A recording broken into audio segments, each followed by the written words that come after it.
মারামারির যুগ শেষ, গুন্ডামি মাস্তানির যুগ শেষ হয়ে গেছে, এখন ভদ্রতার যুগ চলে আসছে। বাংলাদেশের কোনো মানুষ আর গুন্ডাদেরকে ভোট দিবে না ইনশাআল্লাহ। কোনো মাস্তানদেরকে বাংলাদেশের মানুষ আর ভোট দিবে না। বাংলাদেশের মানুষ কোনো চাঁদাবাজকার ভোট দিবে না ইনশাআল্লাহ। বাংলাদেশের মানুষ কোনো ধর্ষকদের ভোট দিবে না ইনশাআল্লাহ। বাংলাদেশের মানুষ এবার কাদেরকে ভোট দিবে?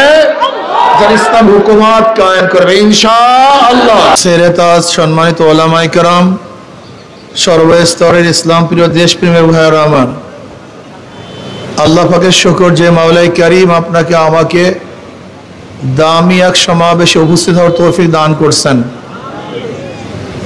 আমরা এখন কেন উপস্থিত হয়েছি? আমরা ইসলাম হুকুমত কায়েম করতে চাই। কিসের জন্য ভাই? ব্যাস, আমাদের লক্ষ্য এবং উদ্দেশ্য ইসলাম হুকুমত কায়েম করতে চাই। ইসলাম হুকুমত কায়েম করলে লাভটা কি? ভালো থাকবেন, সুখে থাকবেন, শান্তিতে বসবাস করবেন, জুলুম থাকবে না, অত্যাচার থাকবে না, অবিচার থাকবে না, কেউ ক্ষুধার্ত আমরা থাকবো না, বস্ত্রহীন থাকবো না, চিকিৎসাবিহীন ইনশাআল্লাহ মারা যাব না, আমাদের মা বোনেরা ধর্ষিতা হবে না, জুলুম অত্যাচার চলবে না, অর্থনৈতিক ভারসাম্যতা রক্ষা হবে, ভারসাম্যতা, কেউ 100 তলায় কেউ নিচতলায়, এটা হবে না ভাই। ইসলামী হুকুমত আসলে আমরা জানি না, আমরা বুঝি না। আমাদের সমস্যা হলে এই, আমরা ইসলামী হুকুমত উনি এইটা নেই পুরা মজলিসটাকে ধ্বংস করে দিল, এটা এই তো সমস্যা। ধরেন নেন, ওইটা দিয়ে দেন। কি যে ফাজলামি করে মানুষ, কথাবার্তা বলবো এই সময় যত ঝামেলা পাকায়। ইসলামী হুকুমত সম্পর্কে আমরা জানি না, বরং ইসলামী হুকুমতের ব্যাপারে আমাদের মধ্যে ইসলাম ফোবিয়া আছে। এর বহুত কারণও আছে।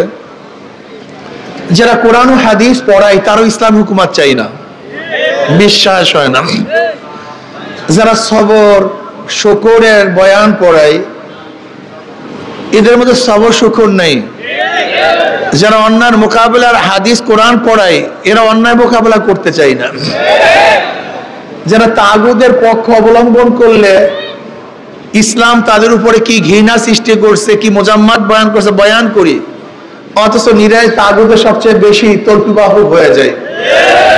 আচ্ছা, ইসলামী ফুবিয়া আপনাদের ঢুকছে কেন? ইসলাম চান না কেন? এর কারণটা কি? আচ্ছা বলেন তো, একজন মুসলমান ইসলামের বাইরে যেতে পারে? ধরে নেন আমি যদি আপনাকে বললাম, একজন মুসলমানকে, স্কুলের ছাত্ররা ভালো মতো শোনো, কথা ভালো মতো শোনো, আমি একজন কলেজ ইউনিভার্সিটি বা যে কোনো মুসলমানকে বললাম, ভাই আপনি কি ইসলাম পছন্দ করেন? সে কি বলবে? জোরে বলেন। যদি বলি করি না, সমস্যা আছে কি নাই? যদি বলি আপনি কোরআন ও সুন্নাহর আইন চান কি চান না, সে কি বলবে? যদি বলি চাই না, সমস্যা আছে কি নাই? যদি আমি বলি আল্লাহ নবীকে নেতা মানেন কি মানেন না, আপনি কি বলবেন? যদি বলি মানি না, তা আমরা আপনাদের কাছে কি নিয়ে আসছি বলেন? আমি তো আপনাদের কথাই নিয়ে আসছি। আপনি যে মুসলমান, আপনার কথা নিয়ে তো আপনার কাছে আমরা আসছি। আমরা তো কোনো নতুন কথা নিয়ে আসিনি, আব্রাহাম লিঙ্কনের কথা নিয়ে আসি নাই, সক্রেটিসের কথা নিয়ে আসি নাই, প্লেটোর কথা নিয়ে আসি নাই, মন্টেস্কো, লক, রুশোর কথা নিয়ে আসি নাই, আমরা কমিউনিজম নিয়ে আসি নাই, আমরা সোশ্যালিজম নিয়ে আসি নাই, আমরা ক্যাপিটালিজম নিয়ে আসি নাই, সেকুলার নিয়ে আসি নাই, ডেমোক্রেসি নিয়ে আসি নাই। আমরা আসছি কি নিয়ে? জোরে বলেন। একজন মুসলমান ইসলাম পছন্দ করবে না কেন? গ্রহণ করবে না কেন? এর কারণটা প্রত্যাখ্যান করবে কেন? এটাকে ঘৃণা করবে কেন? আমাদেরকে শত্রু মনে করবে কেন? আমাদেরকে শত্রু মনে করবে ইয়াহুদিরা, আমাদের শত্রু মনে করবে খ্রিস্টানরা, আমাদের শত্রু মনে করবে কাফের, মুশরিক, বেঈমানরা। কোন মুসলমান ইসলামকে এবং ওলামায়ে হক্কানি ওলামায়ে কেরামকে শত্রু মনে করতে পারে না। আপনারা তো সেকুলারিজম হিসাবে এই দেশ পরিচালিত করেছেন, গণতন্ত্র দ্বারা দেশ বহু দিন চালিয়েছেন, কিন্তু আমি প্রশ্ন করতেছি, মানুষ কি শান্তি পেয়েছে? মুক্তি পেয়েছে? বৈষম্য দূর করার জন্য 24-এর আন্দোলন হয়েছিল, 24-এর পরও কি বৈষম্য দূর হয়েছে? কিয়ামত পর্যন্ত হবে না। লিখে রাখেন, লিখে রাখেন। এও চোর, বিও চোর, সিও চোর। ক্ষমতা আছে এ, সে কি করবে? হটাও এ বসাও বি, সে কি করবে? হটাও বি বসাও সি, সে কি করবে? কারণটা কি? নেতার পরিবর্তন হয়েছে, দলের পরিবর্তন হয়েছে, নীতি আদর্শে পরিবর্তন হয় নাকি? আমরা কি করতেছি বলেন তো? আওয়ামী লীগের আমলে চাঁদাবাজি, এই জুলুম, এই অত্যাচার। এখন চাঁদাবাজি নাই, জুলুম নাই, অত্যাচার নাই, খুন নাই, ধর্ষণ নাই, এখন আয়নাগার সৃষ্টি হয় নাই। তা কারণটা কি? বৈষম্য দূর করার জন্য আন্দোলন করেছিলাম, কিন্তু এখন বৈষম্য কেন?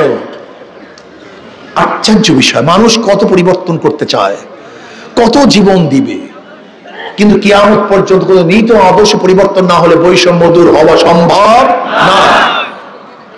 আজকে ওসি পরিবর্তন হয়, ডিসি পরিবর্তন হয়, এসপি পরিবর্তন হয়, কিন্তু ঘুষ সাহেব, কারণটা কি? হ্যাঁ, কেন বুঝতেছেন না? কারণটা কি? যুবকরা কেন বুঝবা না? কেন বুঝতে চাও না? এদের দ্বারা কোনোদিন দেশ ভালো হতে পারে না, আরো খারাপ হবে, আরো খারাপ হবে। এখন আমরা বিভিন্ন মানুষের মুখে শুনি, আগে চাঁদা দিতাম 300 টাকা, এখন 200-600 টাকা। মিথ্যা বলতেছি না? হ্যাঁ, গাঁজা খায়, নেশা খায়, মিথ্যা কয় পীর সাহেব চরমনে। এটা মিথ্যা বলছি না? আপনি দেখছেন তজিমুদ্দিনে, ভোলা তজিমুদ্দিনে চাঁদা না দেওয়ার কারণে স্বামীকে বেঁধে রেখে স্ত্রীকে ধর্ষণ করছে তার সামনে। মিথ্যা বলছি, কথা ঠিক না? বগুড়ায় প্রস্তাব দিছে মেয়েকে বিবাহ করবে, বাবা রাজি না হওয়ার কারণে সে মেয়ের সামনে বাবাকে হত্যা করছে। মিথ্যা বলছি? এক অফিস ভাড়া দিছে একজনে বিএনপির কাছে, বেচারা 1 বছর পরে ভাড়া চাওয়ার জন্য গেছে। কয় বছর পর? ভাড়া তো দেয়নি, হত্যা করে ফেলছে। মিথ্যা বলছি বলেন? মিথ্যা বলছি? সাংবাদিকদেরকে এই তো গতকালকে দেখেন আমার দেশের সাংবাদিক বেচারা সংবাদ করার জন্য গেছিল, সংবাদ সংগ্রহ করার জন্য গেছে, ধৈরা একেবারে কায়দা রকমের সাংবাদিক দেখাই দিছে। দেখেন না গতকাল পত্রিকা? 3 পত্রিকা সাংবাদিকদেরকে অ্যাসাল্ট করা হয়েছে। এর কারণটা কি? আজকে চরমোনাইয়ের বিরুদ্ধে লাগছে তো লাগছে, আমাদেরকে ভণ্ড বলে, আমাদেরকে মিথ্যাবাদী বলে, নেশাখোর বলে। আপত্তি নেই, আপনারা বলুন, আরো বেশি কিছু বলুন, কোনো সমস্যা নেই। কিন্তু আপনারা কি করতেছেন বাংলাদেশকে?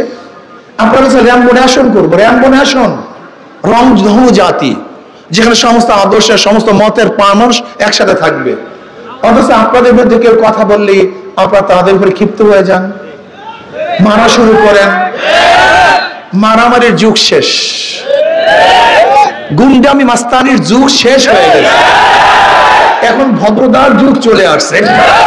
বাংলাদেশে কোনো মানুষ আর গুন্ডাদেরকে ভোট দিবে না ইনশাআল্লাহ, কোনো মাস্তানদেরকে বাংলাদেশের মানুষ আর ভোট দিবে না, বাংলাদেশের মানুষ কোনো চাঁদাবাজকার ভোট দিবে না ইনশাআল্লাহ, বাংলাদেশের মানুষ কোনো ধর্ষকদের ভোট দিবে না ইনশাআল্লাহ।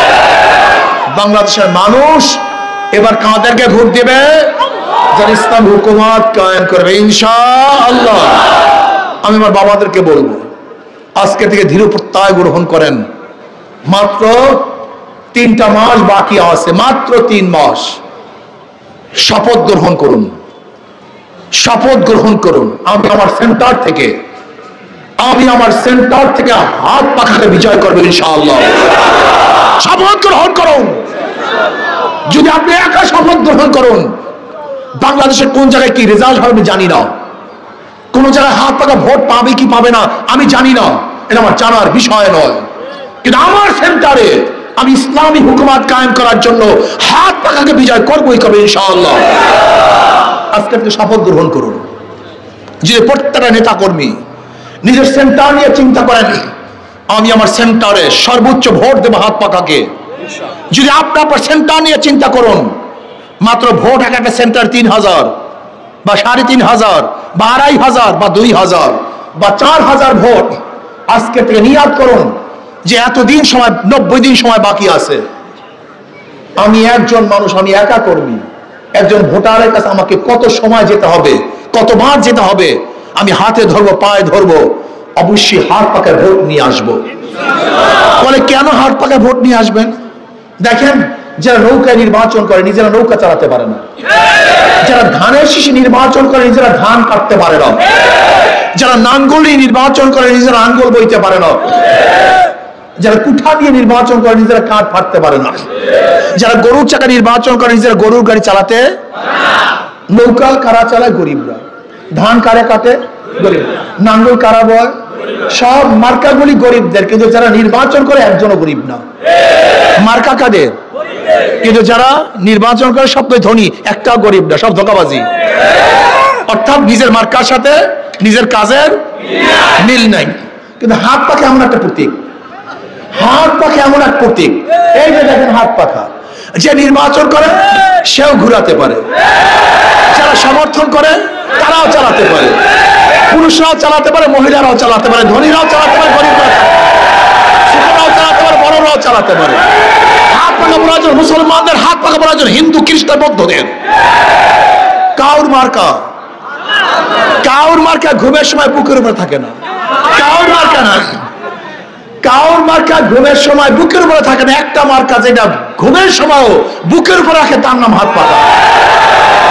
হাত পাখা হিন্দুকেও শান্তি দেয়, খ্রিস্টানকেও শান্তি দেয়, মুসলমানকেও শান্তি দেয়, বড়দেরকেও শান্তি দেয়, ছোটদেরকেও শান্তি দেয়।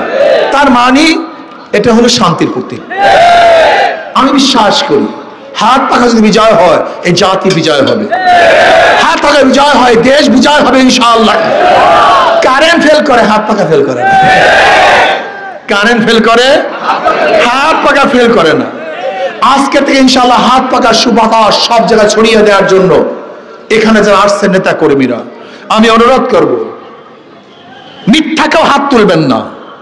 আজকে থেকে কে কে নিয়াত করতে পারেন, আমি আমার সেন্টারে, শুধু আমি আমার সেন্টারে, গোটা বাংলাদেশে হাত পাখা একটা ভোট পাবে না, এটা আমার দেখার বিষয় নয়।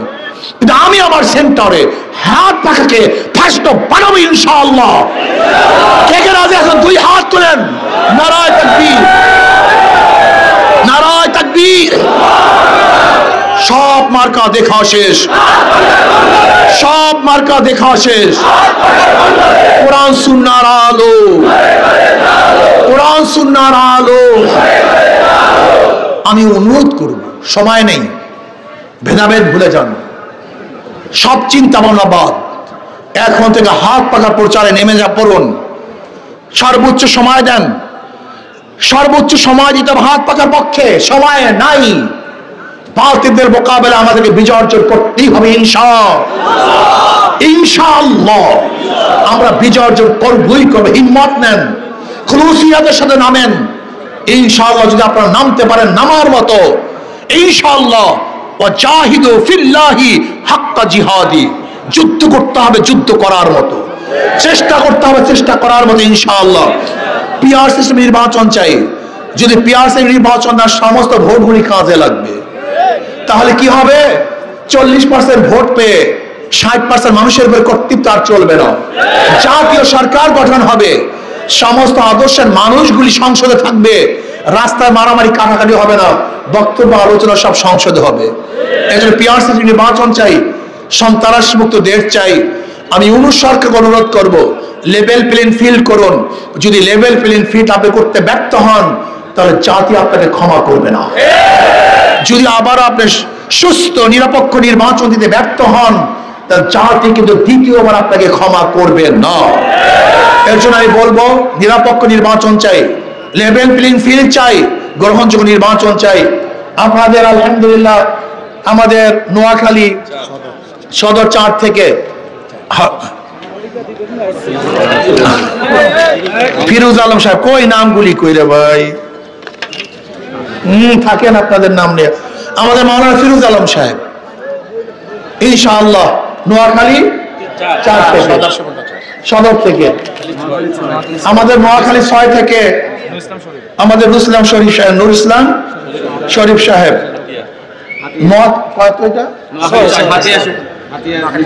হাতিয়ার থেকে। আল্লাহ কবুল করে নেন। নোয়াখালী 3 থেকে আমাদের মাওলানা নুরুদ্দিন আমানতপুরী সাহেব